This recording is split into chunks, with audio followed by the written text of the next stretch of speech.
go ahead and get started. Just a little caveat here. I haven't had much sleep the past couple of weeks, so I'm a little bit running on empty. So I do apologize. You're not going to get the best of me, unfortunately, but I'm going to do my best. So before I get started, I do want to kind of make this a little bit more engaging. And I want to see from you all to really what kind of audience I'm talking to. So how many of you guys are students? Okay, how many are SMEs? SME, a subject matter expert. Technical subject matter expert. You don't have any? Okay. Okay, well, with that, since most of you all are students, I'm going to kind of detail this conversation and what I'm reviewing at that level. Okay. So a little bit, this whole presentation is on cyber defense, the big picture, and how to be an effective defender. And my name is Suzette Bailey-Jones. And this thing, I can barely get my mouse in there. Okay. A little bit about me. I am currently a cyber defense practitioner. I have decades of experience in the IT industry, several certifications, and have worked in an array of roles and functions in both the private and government sectors, including project management, SOC analyst, vulnerability analyst, governance and policy, cloud security engineering, DevSecOps, system administration, and application development. So I've done a lot of things. I've worn a lot of hats. So with that in mind, I do want to go ahead and give this disclaimer. If you guys can read this, I do not endorse any commercial products or services. Any reference to specific commercial products, processes, or services, or service marks, trademarks, manufacturer, or otherwise does not constitute or imply endorsement, recommendation, or favoring. With the exception, I will be talking about some publicly available federal resources for knowledge and just for software and different solutions that they do have available that is publicly available. I will be mentioning those as well, but some of these other things that I'm going to be covering. Please utilize due diligence and abide by proper ethics, organizational procedures, and applicable laws. Okay. This is just going to be an introduction to some of this stuff. Since most of you all are students, a lot of times it can be challenging to say, okay, I want to do cyber. Where do I start? Okay. Right? And you get online, there's so much information online. I mean, you're inundated with it. Do I want to be a software developer? Because that's, especially nowadays with the software supply chain, there's a large factor in there that touches cybersecurity. Do you want to be a system administrator? Do you want to be a network engineer? What do you want to do? So here's the agenda. I've got up on here. First, we're going to go into the knowledge, skills, and ability. And this is going to vary depending on your expertise, on your role, and a broad understanding of all these things I'm getting ready to cover are necessary. You might want to, in my opinion anyways, you may want to refine your skills, again, depending on your role and what hat you wear. Okay. So for your knowledge, skills, and ability, in my opinion, experience in the industry and what your job has been, and demonstrated skills, put you behind the keyboard. What can you do is better than any certification. Because I've known a lot of people over the years that have a lot of initials, a lot of letters after their name, and they can't find their way out of a paper bag. And yeah, I'm just like, okay. Not sure how they, why they're here, how they got their job, but, you know, here they are. So, there are no gatekeepers for cybersecurity. Now, skills needed to be an effective defender. And this is everybody, again, like I mentioned earlier, if you are in IT, you are a defender at some level. If you are a system administrator, you're going to have access management, right? You're going to have keys to the kingdom. If you are an AD, an Active Directory administrator, Again, cybersecurity. Everything touches each other to some degree. So, one of the things, if you're just a broad-based offender, I wish everybody would know, and I hope that you have at least some fundamentals knowledge of public key infrastructure, PKI. Knowing, like, what's an A name on a certificate, how to read a certificate, security certificate, what's an A name, what's a common name, what cipher suites and encryption strengths are required to be compliant with any kind of regulations that you need to meet. Also making sure that there's not any CVEs, common vulnerability exposures, associated with it. Some of your old cipher suites are associated with a PUDA vulnerability for Oracle products. You also need to have at least an understanding of where these security certificates are supposed to go, not just on the server for server-to-server communication back end, but also on the front end. Are they supposed to be on a load balancer?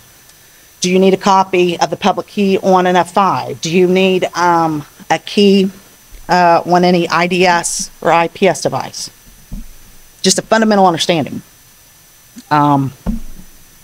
Also, please, it'd be great if everybody, especially administrators, all have a general understanding of what ports are, networking ports, and how they are used and how to secure them. And also what ones actually open. I've seen a lot of instances where, oh, it's not open. Really? Let's break out some tools, get some Nmap out, see what's out there.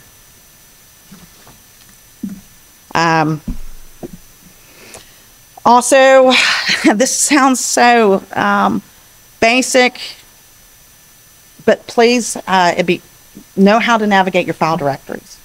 So if you have a vulnerability analyst coming in and say, okay, you've got a bad file with a vulnerability in this directory on this server, I need you to remediate it, please, in order to be in compliance, or we're going to have to create a security incident, whatever it may be.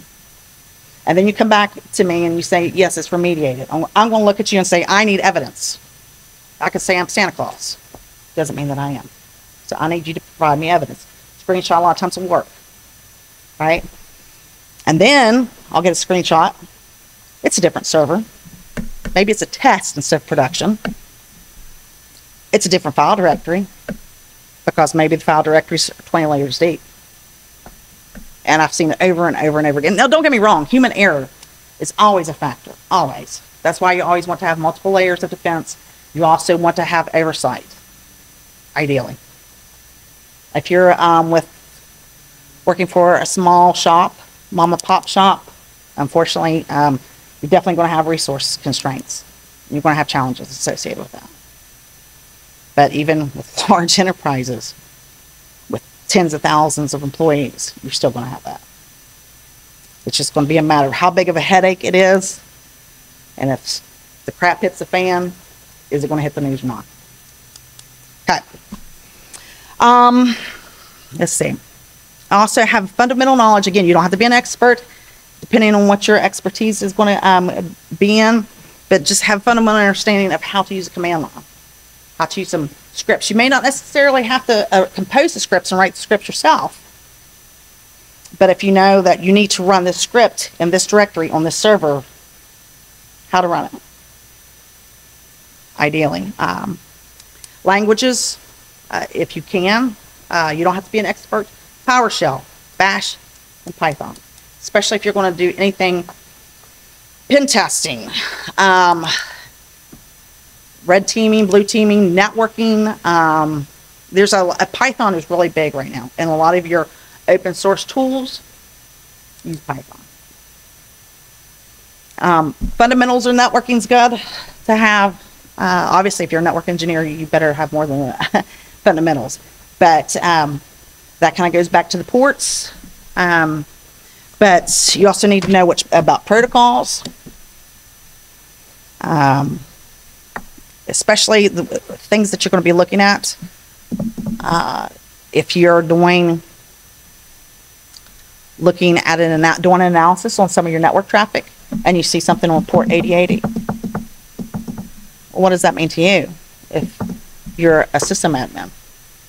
Well, I should tell you that's open to the public. That's open to the World Wide Web. Well, possibly. It depends on whether or not you're on a LAN or not. Not if you see 443. That's going to be secure. Port 22. What's that? Yep. So, and then after you've been in, again, a lot of it's going to depend on your employer and how large of an organization you work with.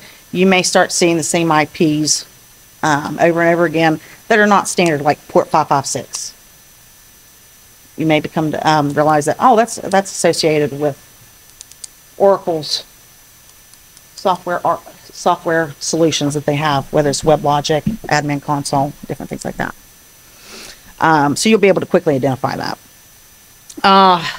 Ideally, you'll have, this is freely available, Microsoft VS Code or Notepad++. Because if you all have ever had to do a copy and paste of, like, hey, you needed to do a script real quick, or you've got the script and you need to modify it, and you're not a scripting expert, you don't know PowerShell, or you know fundamental, what can I do? And you get something offline, and you copy and paste it, and you try doing that in Word and then reusing it, there's a good possibility it's not going to work, because there's encoding behind there, and when you copy and paste it from Word, you can actually transfer that into there, and it just won't work properly. That's why if you do it on Notepad, just regular old Notepad, it will work.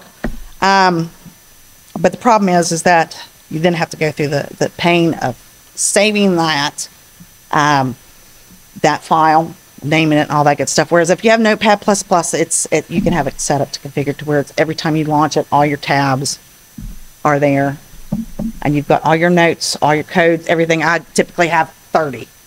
At least once a month, I try to go through. I'm like, okay, I don't need that. I don't need that. I don't need that. And I close stuff. And the stuff that I really need, that, you know what, maybe this is a script I'm going to come back and work on. Maybe it needs a little tweaking. I will actually give it a name and save it besides, you know, tab 1, 2, or 24. VS Code, really, if you're going to do any kind of scripting or coding, even just a little bit, is really where it's at. Because you've got a terminal baked into it. So it comes default PowerShell, but you can also get Bash or a shell script, Linux script there as well. You can also get the Azure CLI in there. There's a lot of things that you can do with it. You don't have to be an expert in it. If you're new, a student, just get it, play with it, get familiar with it, see what works for you. You also should know how to set up a VM. There's a lot of free sources out there. Matter of fact, I think I've got one. This is my burner laptop. Yeah, Oracle VirtualBox. That's one.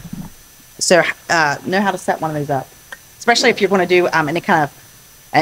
The kicker is if you're not, if you're new and just getting started into some of this stuff. Doing the networking portion, because you're going to have to hook up the bridge adapter so that it can actually utilize your internet connection. Fundamentals of risk. You don't have to be a risk management expert, but there's a thing called, and if you Google this, there's all kinds of information out there, different methodologies to use. But it's just a simple 5x5 method, which is knowing, it's just a way of how they rate the risk of what, on a scale 1 to 5, what's the likelihood it's going to happen, and on the other side, scale of 1 to 5, what will the impact be? So if you've got something with a high impact, like if we start messing around with encryption and certificates when in production, as opposed to trying to test stuff out in dev, because maybe you all don't have a dev environment because you're a small shop, and you break something, what's the impact going to be? That's going to be a high impact. But the chance of it happening, if it's going to be a low chance of it actually happening, then that's going to be taken in consideration as well. So, and again, I'm not going to go into the details, but if you go by the just look at the 5x5 methodology for risk management, gives you an idea. Always be mindful of that. whatever it is you do, especially if you're in a production environment. What impact it's going to have, right? Okay. And what's the chances of it happening? Just need fundamentals of databases. You don't need to be able to do queries, SQL queries, anything like that. Oracle, any kind of Oracle databases. Just know, some ideas of how they are backed up is good to know. Incremental, full, etc. Any connections that may be necessary for whatever system that you're working on or protecting or defending. Fundamentals of disaster recovery. Just need to know the basics for that.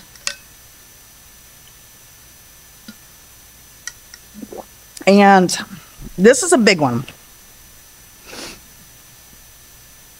that I wish more people would know, and hopefully you do know, which is how to write a CYA email.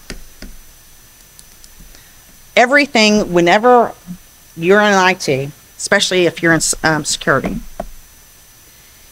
anything that you put in an email, it is best to assume, best practice to assume that there's a possibility that it may be used in court, evidence, social media, Twitter files. I bet you these people didn't think that their emails, internal emails, would end up all over the news, or in a congressional hearing.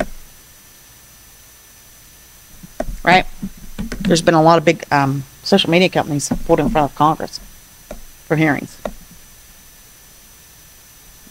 So make sure anything you put in the email is, you're good if it's read in court.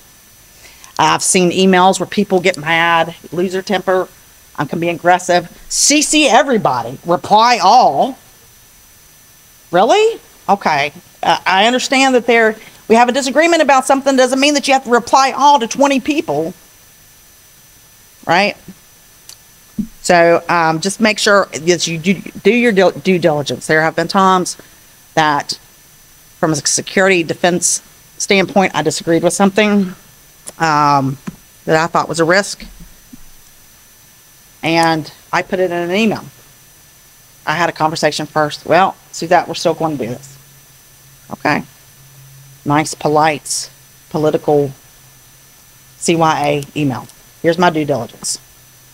Put it in writing. Because that way, if crap hits the fan, there's a breach or whatever it may be, you did your due diligence. You told the person that makes a decision. Right? So your hands are clean. Because a lot of times people don't want to spend the money. They don't have the resources.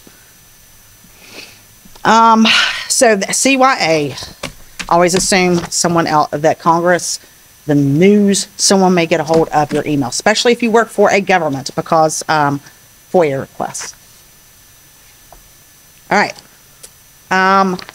The next one, these are nice to have. If you don't have all of this, these are just long-term goals. I mean, it's going to take years to be really good, a really good defender. It can take years. But again, it just depends on if you want to go into any kind of niche expertise. Okay. Nice to have. If you know how to do SQL queries, great. I could put one together, but I'm not very good at it. And one of my jobs in particular, my team lead, if I had to do a SQL query to get some information off of a database, to do some reporting, maybe some data analysis on it, after about a half an hour, I'd message him like, hey, which table do I need to look at? What do I need to concatenate? Yes. Yeah. What do I need to concatenate? And he's like, Suzette, here. In like 30 seconds. I'm like, really? I've been doing this for a half an hour. So, I mean, if you're wanting to learn that skill and that's something that really interests you and you want to go down that route, by all means, spend a lot of time doing that. Learn it, research it, become an expert in it. But if you don't want to be a database admin or a database developer and you know somebody who's got better skills and knows more than you do, give it to them. They will, most of the time, they can do it a lot faster than you can, and a lot of times they'll be happy to help them, right? Okay. Advanced Excel skills. This is, when you're in security, not only are you going to be doing a lot of reporting, but you are going to be looking at so much data, whether it's logs, whether it's vulnerability scans, so much stuff. And it's all in CSV format most of the time. Sometimes if you're lucky, maybe another team somewhere may give it to you and it's already in an Excel format. It doesn't really matter. But have some advanced Excel skills if possible. Do a Power Query. Make some data sets. You know how to do X lookups, V lookups. How to, from within Excel, pull and import data. You can do it directly from a SQL connection. You can do it from cloud. Just depends on what you want to hook up to. Also, a nice little function is how to dedupe data. Also, how to highlight duplicates as well. Those are nice to have and make your job a lot easier. Power BI. If you have to give any kind of presentation, any kind of reports with a lot of data, Power BI is pretty awesome.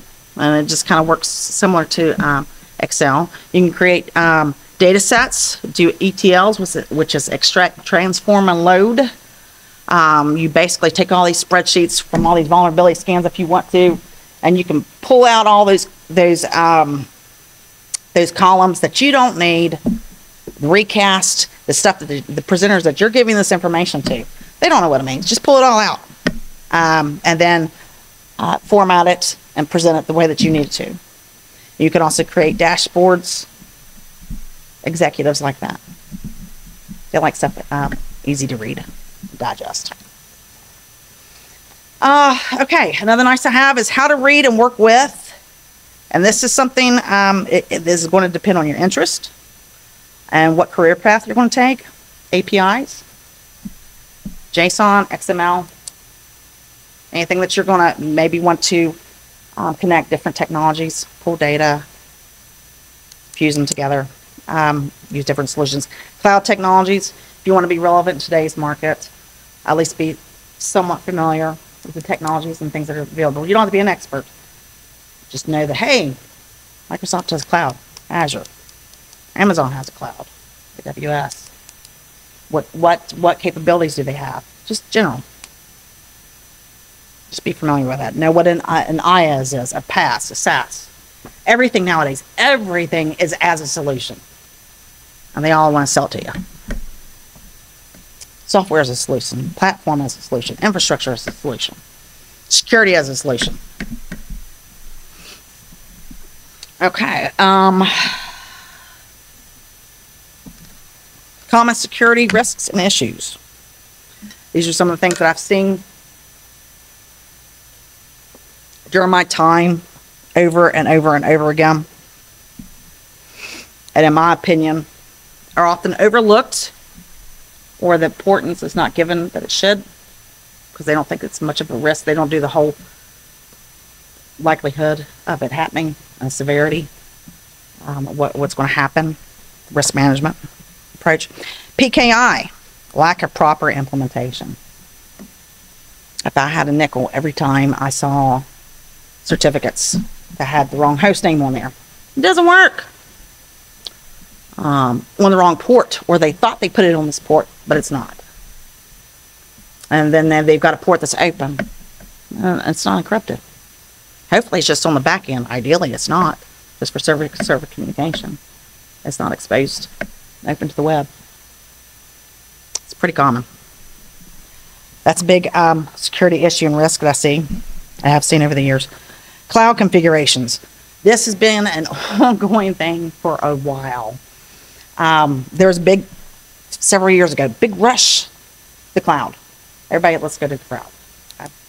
Well, you don't just simply take your whole infrastructure, especially if it's large, and put it up in the cloud without funding it for your experts, for your admins. They need training, because yes, your Windows box up in the Azure functions just like the Windows box on-prem or in a data center. But there's also other things that's in that sphere that need to be looked at. Right? There's a little bit differences. a lot that the different cloud technologies of configurations that are atypical and you wouldn't see in a data center on-prem, and it's often overlooked, and they want to rush there without actually funding it and providing training for the folks that are going to be running it, right? A lot of your data breaches recently, it was because of that. Matter of fact, there's one I saw on C-SPAN about 3-4 months ago, maybe. It's been this past 6 months. The House of Representatives. Apparently, they've got their own healthcare plan, healthcare plan, health management firm, whatever, that takes care of the insurance. There's a data breach because of a miscommunication in AWS. So guess what? I got to watch the hearings on TV, on C-SPAN. Just, their provider was not a government entity. They were a private contracting firm. They managed the House of Representatives, the United States House of Representatives, health insurance plan, and there was a data breach. All because of a little box that should have been checked. So that's a big common risk and still is always ongoing. They don't want to fund it. They don't want to fund the training. They don't want to hire the people. Sometimes they can't because they may not have the budget, whatever. But if you, in my opinion, if you don't have the budget to do it, don't expose yourself to new risks and open yourself up like that. Wait until you do. Or just do it incrementally, small steps, small bites. Not a huge lift and shift of your whole entire IT infrastructure. Another risk common that I see is what I like to call the ostrich algorithm. It's the head in the sand. That's, oh, well, you know, if I can't see it, if I don't know about it, it won't happen to us. There hasn't been anything hit the news about this. That goes back to risk management. Maybe they're not mindful of it. Maybe they don't know. Maybe they don't have any technical expertise, which is common as well. Lack of accountability and need for plausible deniability, especially in large, very large organizations. You may have people that run teams, divisions, departments. They want to make sure that their security is in line with any kind of policies, procedures. They don't want to admit or the report show up that there's a security finding, right? Or there's an issue. So maybe they won't respond to emails. Because if they don't respond to the email, get lost in my email box. Plausible deniability. My opinion is, I always think it's a good thing. If you are supposed to, for compliance reasons, maybe you take money, your company takes money, and you're supposed to comply with PCI DSS regulations, whatever it may be. FedRAMP, there's a lot of regulations out there. But my opinion is that if you're supposed to meet regulations, security controls, and you can't, maybe there's one out there that you can't meet. Maybe you don't have the resources. Maybe you don't have the tools. There's a lot of automation that they want nowadays. Well, it's okay to fail that control, because people up above you, people that are in control of the money, making the decisions, they need to know that. They need to know that you can't meet this security control or this security requirement because you don't have the resources that you need, because you don't have the experts, because these people haven't been trained. That's not your fault. It's the people with the purse strings. They need to know that. So a lot of people that, when they get audited, a lot of organizations, oh no, failed this, or this is an issue, that's an issue.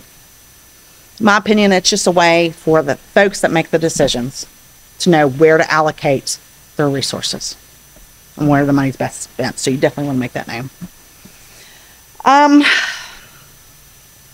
CMDB, your configuration management database, in my opinion, is key for stakeholders, especially for security practitioners.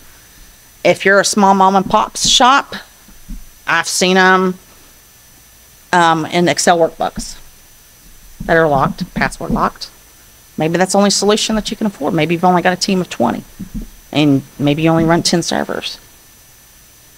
but it's critical to make sure that you document all your environments, all your servers, that you've got all your IP addresses. Everything is documented. It's from what OS level that you're running, right, to what patch. So therefore, if there's a security incident or if there's an audit, your security practitioners can go and actually look at that to see what is out there. CISA puts out their known vulnerability list all the time. Actually, it's on here. CISA's known exploited vulnerability catalog. So that your security practitioners can actually look and say, okay, here's their most recent list of vulnerabilities. Do I have anything in my environment, including SBOMs, software bill of material? Do I have anything in my environment that may be at risk? If you have a CMDB and it's set up correctly, you should be able to get that information. Okay.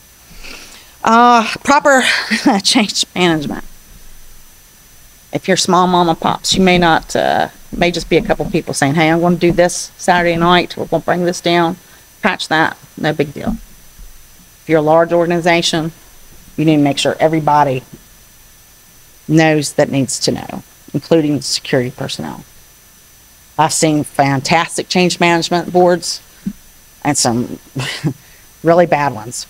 Security should always be involved so that they know if you're opening this port and you're changing this, this firewall exemption, their whitelist, if you're doing this, they need to know that because for their security documentation, they need all that's supposed to be documented and into a system security plan. Let's see. Software supply chain is still a huge risk. Huge risk. SolarWinds, Move It, Log4j, it's still a thing. If you all are aware, I would, for students, look into that. That was like a nuclear bomb went off around the globe. Around command and control systems, unpatched systems. So look into that. Hoarding of old binaries. I see a lot of admins a lot of times. They do backups. They do patching. They've got all these directories out there that they may be overlooked. Or maybe I had a script in there from 10 years ago and I want to keep it. Even though maybe they've got some libraries associated with it. That's vulnerable. Right? So hopefully there's a system in place, a policy procedure, that you only keep the last 2 patches, not all of them. Maybe the last 2 backups. Many in the suite, this is a big one too. Many in the C-suite lack technical skills or experience.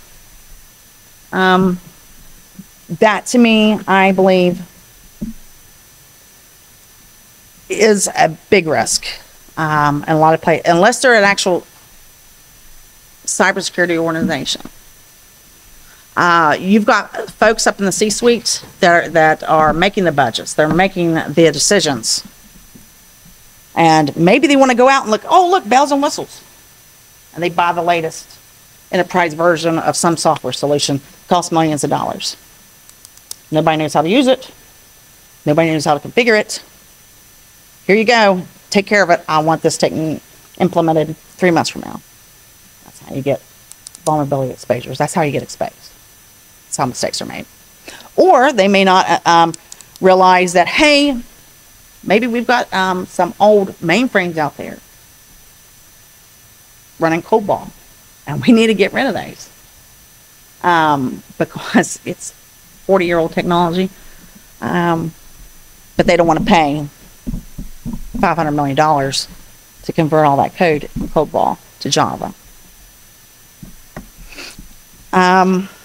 CISA's known exploited vulnerability catalog. I would highly recommend, let me go ahead and click on this. Whether you're in government, even a small mom and pop shop, that you know how to access this and know where to go. Every week, they put this out here. Anytime there's a new vulnerability. And actually, if you are in any kind of, if you're in federal government, there's requirements, federal requirements, laws about if you have one of these in your environment, how soon it has, how quick it has to be remediated. Is it critical? 15 days. Is it high? 30. And if you can't, it's going up way up the chain, and it's going to be documented.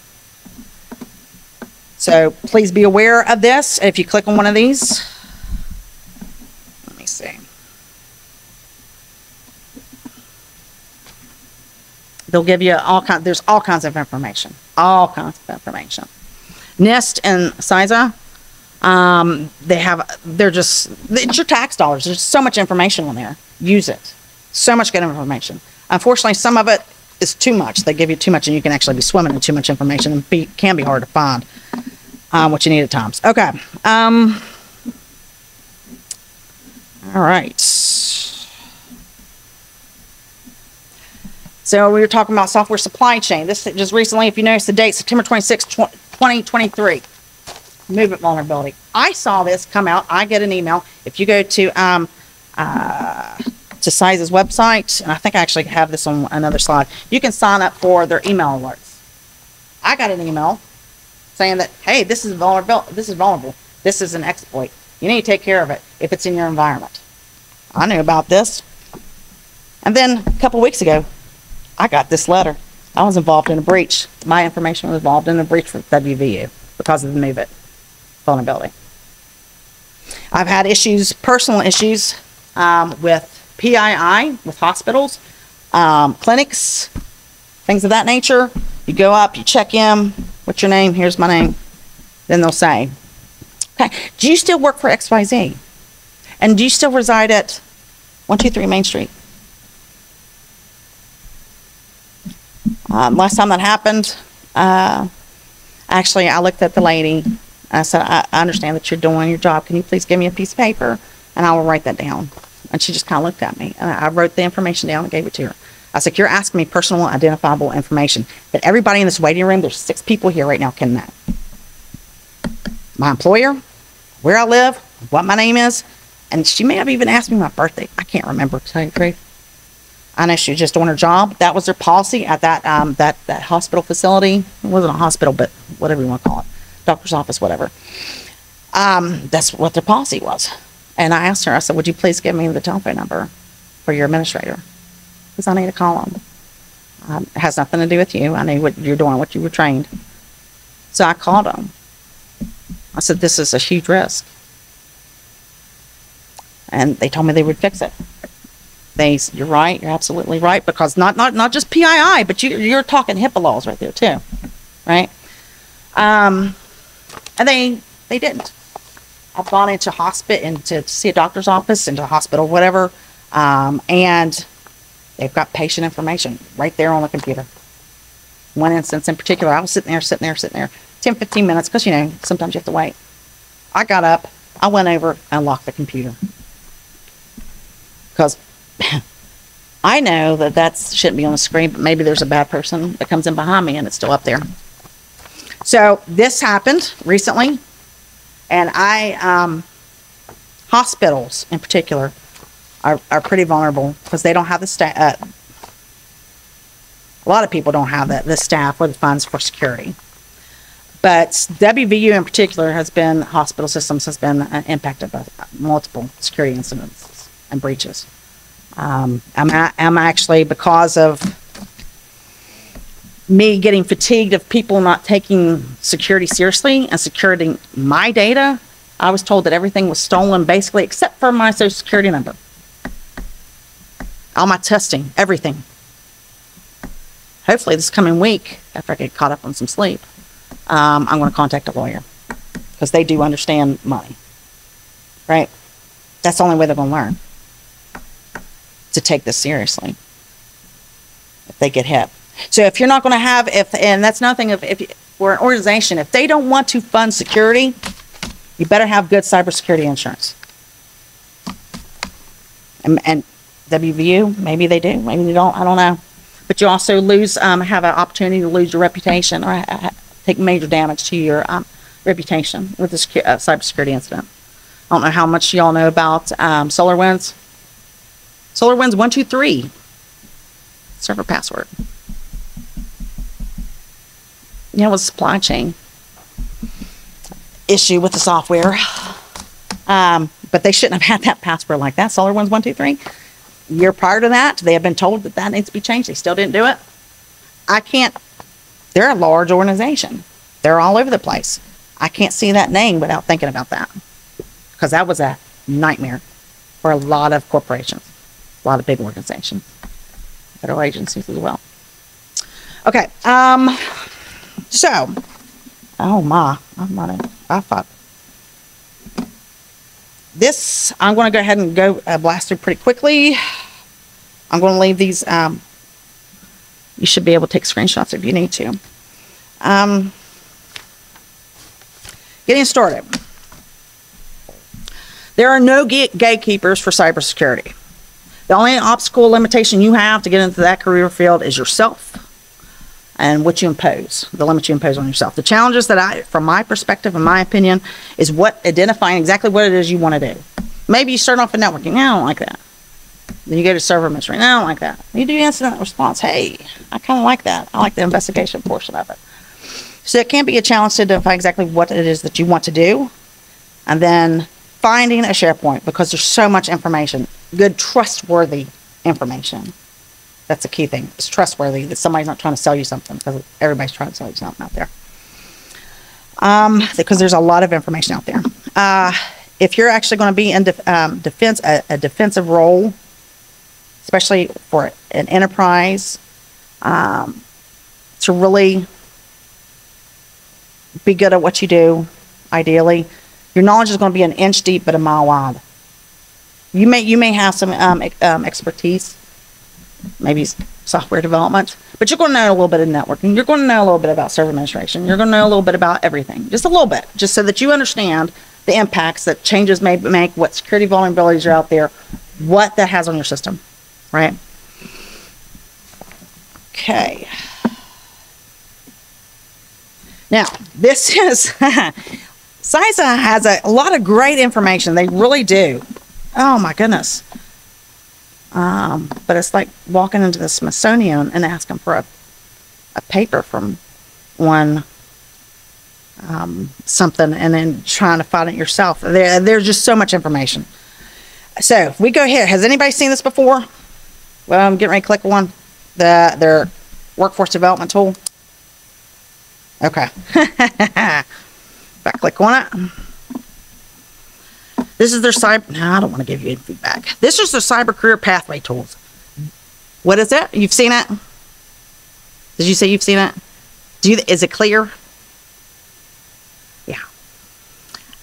Hey, look. Here are all the different roles in cybersecurity. Okay, if I go down here, let's just say,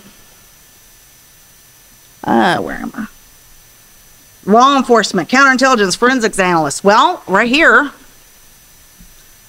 it touches cybercrime investigator. Maybe you want to do that. Vulnerability assessment analyst, cyber incidents responder, cyber defense forensics.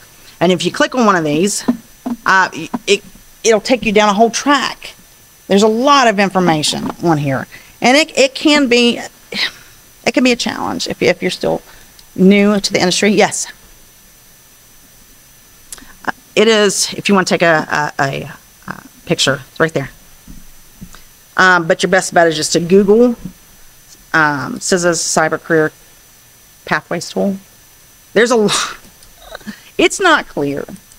And I've been in this industry for a while, and I'm like, oh my gosh. Sometimes you just want to know, okay, somebody tell me what to do. This is what I like. I don't need 20 options.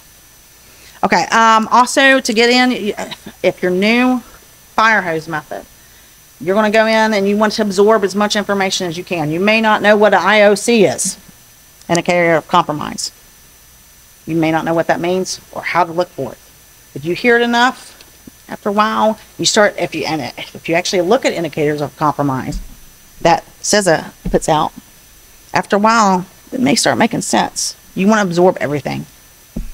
It's kind of like throwing spaghetti at a wall. At some point in time, it will stick. Okay, obtain your Security Plus certificate, and maybe your certified ethical hackers, just to open doors. A degree helps as well, right? But after that, experience and demonstrated skills. It's king. Okay, all right. These are some information resources. I'm going to leave them up here if you all want to take a screenshot. Picture, please do so.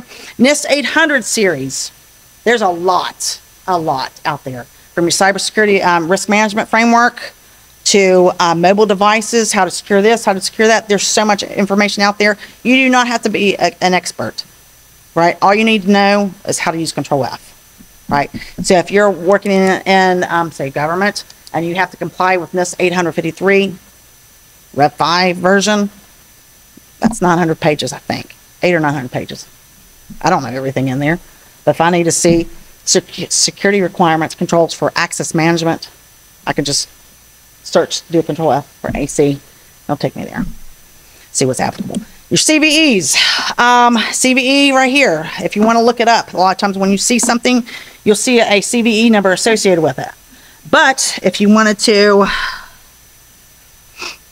search, this is a government site. This is the U.S. Department of Homeland Security. I know it looks fancy. It's cutting edge. Let's do Log4j. Just search that. Here's all the CVEs. It'll have the CVE, and it'll have the year associated with it. That's typically indicative of the year it was discovered. And you can click on that, and it'll give you all the information that you need to know about that vulnerability. Okay. Same thing, something very similar as the CWE, which is your common web weakness enumeration. This is for your web apps. This is going to be stuff like your SQL injections, cross-site scripting. There's all kinds of good information on here. Use it as a reference. If you need to look something up, you don't need to be an expert, but if you need more information, this is exceptional places to go as a starting point. OWASP. That is not government, but it's still a good resource to have. They typically have a list of the top 10. They've got all kinds of good tools on here. You'll see if you want to look for open source tools, you're going to look for the projects. If you're maybe doing something in a container, whatever it may be, they've got all kinds of tools in here that you can use. The dependency tracker, if you need to look up and check your SBOMs, your software bill and material, what all is in that application that you just created. That's another good resource. Stack Overflow. If you're writing a script and it's not working, you don't know why. Someone else out there has had that problem. I guarantee it. Maybe you've got the variable wrong. Maybe you got syntax wrong. Maybe you got a semicolon in there that you didn't notice. One time, I swear to goodness, I was doing, this is when I was doing DevOps. I was putting in variables and stuff. Apparently I need to clean the screen of my laptop a little bit more often. I thought there was a period in one of the variables that I created, and it wasn't. It was a piece of dirt, and I couldn't figure out why this was not working. I was doing my build, trying to get it to build, and it wouldn't do it. I'm like, what is going on here? And then finally, you know, I was talking to my team leader. Maybe it was the developer, the application developer. It's like, I don't know what's going on. She's like, well, Suzette, did you put this variable just like this? I'm like, yeah, dot with a period. She's like, there's no period there. I was like, what? So I went and looked. It's like, oh my gosh, I need to clean my screen. I was dropped coffee or something. Who knows? Okay. Stack Overflow, always good for questions. Like I said, someone else has had that same problem. Suzette Alert is very, very, very helpful. You can sign up for, if you look, where are we? Somewhere on here. Somewhere on here you can subscribe. Right down here. Subscribe. And it'll actually allow you to select what you want alerts for. Some of this stuff is for operations, for like electric companies. It may not be relevant for IT necessarily. Some of this stuff is not even necessarily related to, it may just be emergency management, what to do in case of an earthquake, different things that they send that out. But you can select what you want to get in that email for what alert you get. Okay. A lot of times you'll get in here like advisories issued from the FBI, the NSA, or CIA. threat actors out there, what they're doing, what their movements are. Says that's where you want to go. Okay.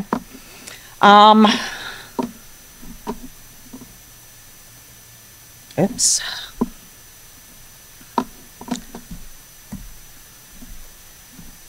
Again, they've got so much information out there, really good stuff. This is just a screenshot of an article that I saw, is how to get your stuff off the internet. If you are an admin or a security person and your domain is mystuff.com, you might want to go to Shodan or Cincy to see what's out there. Because your admins, the other admins, I don't know, we've got everything locked down. Well, let's just see what's out there. And it'll actually pull it up. Does anybody know what Shodan and Cincy, what they are? Okay. Okay, so it's just basically like a special beefed up Google. It crawls the web, but it'll also give you specific information about that server. Is it an FTP server? Does it accept SSH? You'd be amazed at stuff that you can find out there. But yeah, they've got some sites that's got some really good information out there. It's definitely a resource that you want to use as a reference. I'm trying to hurry up, you guys. Okay. Again, you heard me say that everybody wants to sell you something. Something as a service. If you want to know if it's reputable, or especially if you're talking major money, millions of dollars, if you're in a large organization, you want to make sure that it's a good product. Federal government has already done that research for you. If you go here, that says a CDM program approved product list, they've got everything on there that the federal government approves for use in enterprise architecture for not just the federal government, a lot of state governments will use it too. So that is the government, federal government stamp of approval. Here, this is what we're using. If you want a firewall solution, or maybe some software repository solutions, this is what we approve. Okay? And you can also, this is very Googleable. The CDM program is short for Continuous Diagnostics and Monitoring, I believe. I'm a little punchy right, yeah, right there. Continuous Diagnostics and Monitoring. Okay, so that's a good resource to have. If you don't know, if you got to make a decision, maybe you're out trying to look at procurements, what to use in my environment, what solution, see what the feds are using. Again, this is all publicly available. Resources for training, Azure Cloud. If you are a part of an enterprise organization, you can go to esi.microsoft.com and you get free Azure training.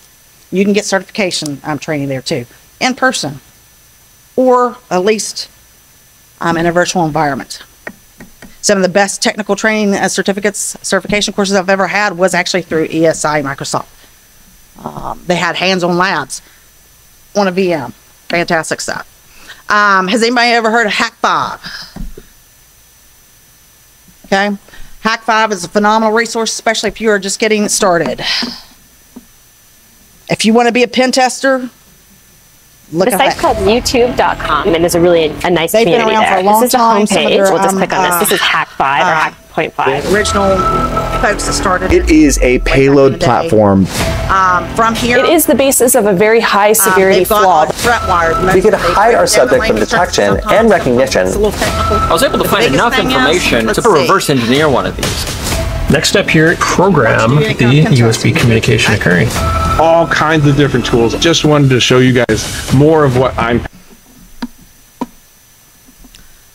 Some of the best pen testers out there. This is the equipment that they use.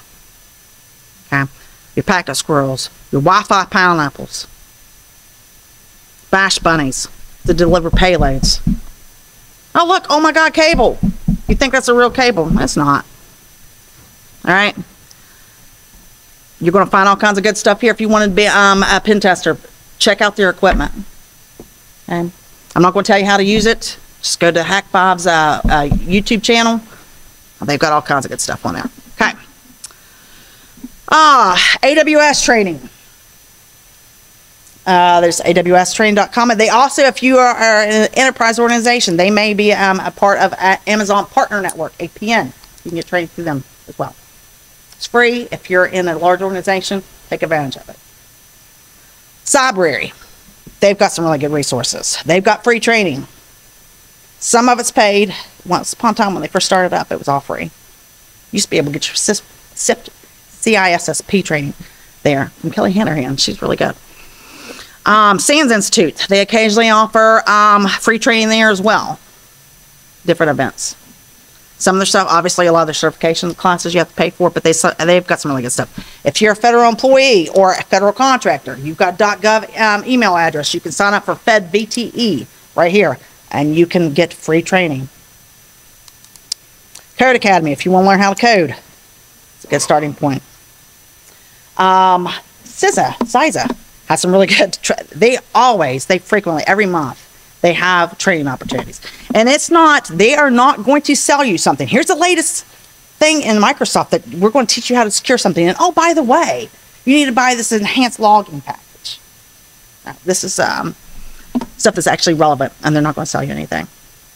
Not all of this, obviously, is about IT. Bomb threat assessments, obviously, you don't need training about stuff like that. But on the left-hand side, you can always go and filter. Cybersecurity's best practices. Hey, let's see what they got going on. Okay, so they got a lot of good stuff on here. Just go there, use it as a resource, find what you need. Okay. And this is just some screenshots that I captured of some of the courses they actually had at the time when I made this. Indicators of compromise. Free training. Take advantage of it. It's your tax dollars. Right. Pen testing practice and skills. If you want to get into it and just, learn how to do it, try Hack Me. Hack the Box is a good one too. Everything's on there. HackerOne is one of the premier. You can go to their website. They've actually got a training program, if you will, to get your feet wet. They are a federal authorized pen testing company. They come in and do some pen testing and consulting. If you've has anybody ever used or participated or are familiar with HackerOne? Nobody? Okay. Does anybody do any bug bounties? Okay. If you want to be you can be a pen tester, but you can also be a bug bounty hunter. Google, all your major corporations, they will Lyft. They will pay you money, but if you sign up through HackerOne, they are a reputable company. To actually be a bug bounty hunter for them, you can sign up to say, hey, Lyft, I want to be a bug bounty and hunter for your product, for your application. You will have to sign some paperwork. They will tell you what the scope of what your permissions are, where you can check, where you can pen test, what you can do, what you can't do. And by the way, here's a non-disclosure agreement. So whatever you find, you can't be getting on the news and telling everybody. Federal agencies are like that as well. They've got some on there. Okay. If you are a federal employee, you can compete in the CISA's President's Cup. That's the premier federal hacking competition. I'm not sure. I think you can actually go back through here and do, as a non-federal employee, do the work-throughs of the prior year's challenges. You may be able to do that, access it that way. You can always try. It doesn't hurt. Doesn't hurt. Research bug bounty programs. Every major organization, corporate, big name out there has got one. Like I said, Google's got one. If you go to HackerOne, you can actually look to see at the leadership boards what people's out there. Don't expect real names. People's use pseudos, right? What Jane Smith's out there doing, where she ranks. Guess what? She just got $30,000 because she found a vulnerability in, I don't know, Cisco's product. And they paid her $30,000. Okay, so bug bounty programs, you can make a lot of money doing that as well. And, oh, I'm running over you guys. I'm sorry.